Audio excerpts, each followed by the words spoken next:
Hi everyone and welcome to my channel. So today we're going to be going through over some 2022 money saving habits. So these are just a few things that you can really implement that are easy into your daily life to help you save money in 2022. So let's get into them. So the first one is create a vision board. Creating a vision board is so important. It enables you to visualize what your goals are, and it helps you achieve them easier because you have that vision that you can look at it and think, right, I'm saving this amount for this amount for this. And it really helps with manifestation. It's a really good way to keep on track with your goals for 2022. Number 2, track your expenses and analyze this on a daily and weekly basis. So when it comes to tracking your expenses, you need to see what money is going into your accounts, what money is going out of your accounts. And you can do this by your online banking, or you can create a manual expense tracker, and basically it just helps you categorize and see where your spending is at its highest, where it's at its lowest, and you can really alter, cut back, or put more money into certain areas which you're spending more in, or you can cut back in them areas. But if you don't know where your money's going, then how can you budget it? So it's a really good way to save money by tracking your expenses. Number 3 is create a budget for every paycheck. Now, I budget by paycheck every month, and I get paid 3 times in a month, so I budget each time I'm paid. Now, some people like to create a monthly budget, some people just don't budget at all.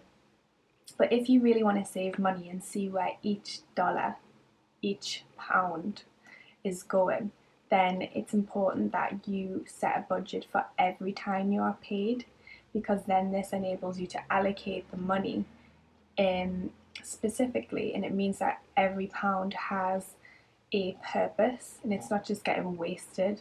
So that's a really good way to keep on track with your spending.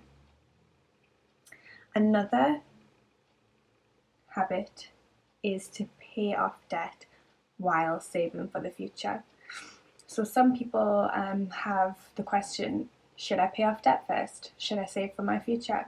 I don't know.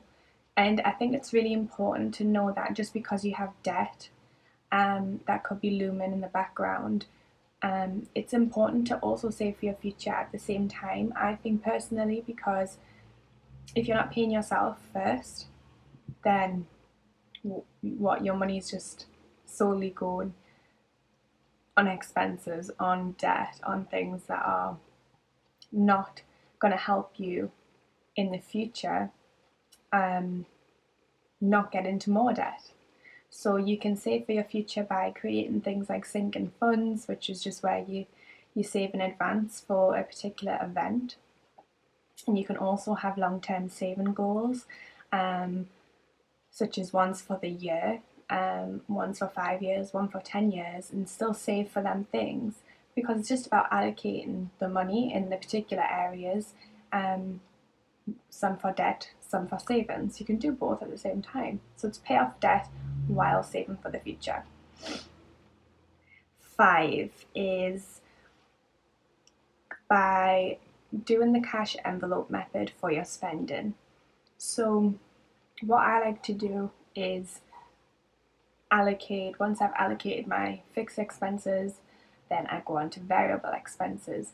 And variable expenses are things that can fluctuate and change depending on what is the priority for that month, what events are planned, if we've got, certain holidays coming up or whatever's going on. So basically, I like to allocate money each month into a cash envelope system, which means that I identify 5 or 6, 7 categories, such as like food, fuel, kids, all that kind of thing, fun, and I allocate a certain amount of money to them categories each month, and ensure that I don't go over them because I use cash and I use the envelopes so I can track what's going in, what's going out when I'm coming near the limit of that budget. So that's a really good way to reel it in, so you're not overspending in certain areas. Number 6 would be Save the Change add-on. So this is something that you can put on your internet banking. This is something, that most banks do offer now. And it's basically, if you're having a purchase for £4.50, it will round up that to the nearest pound. So it will take out £5 out of your account, and it'll save the change in a different savings account for you. So that's just small savings adding up and adding up, especially if you're making purchases for, like, say £4.90. That it'll round it up to £5. That 10 pence, that 5 pence, that 6 pence, that 50 pence. It adds up. It adds up. And just completely don't look at it. Let it just tick up, tick up, tick up. And you'll find that you'll end up with a nice little cash lump sum there in your savings account, which you can use for whatever you wish. So there's the Save the Change add-on. Also, saving in your regular bill category. So this is something that many people don't do, and I never used to do neither, but it's something that I'm really trying to implement in 2022. So it's basically where you have your savings account linked as a regular bill. So set up a standing order on your account, and basically it's to say allocate £50 a month, which is transferred automatically from your current account to your savings account. And it's kind of looked at, you should look at it as if it's a bill, and basically that's just paying yourself first. So even though you have all of these things that you pay for on a monthly basis, why aren't you including saving in that expense list? So you can always, it's the same as if you're, say, making a minimum debt payment. You would pay that payment, but you might also have an extra debt payment by the end if you've got extra money lying on to pay that. You should do that with savings too. Create a minimum saving payment, and then if you have extra money at the end and saving is maybe your number one goal, you can then allocate an extra payment to your savings then. Next is review your budget weekly and check account daily. So you need to really focus on your accounts.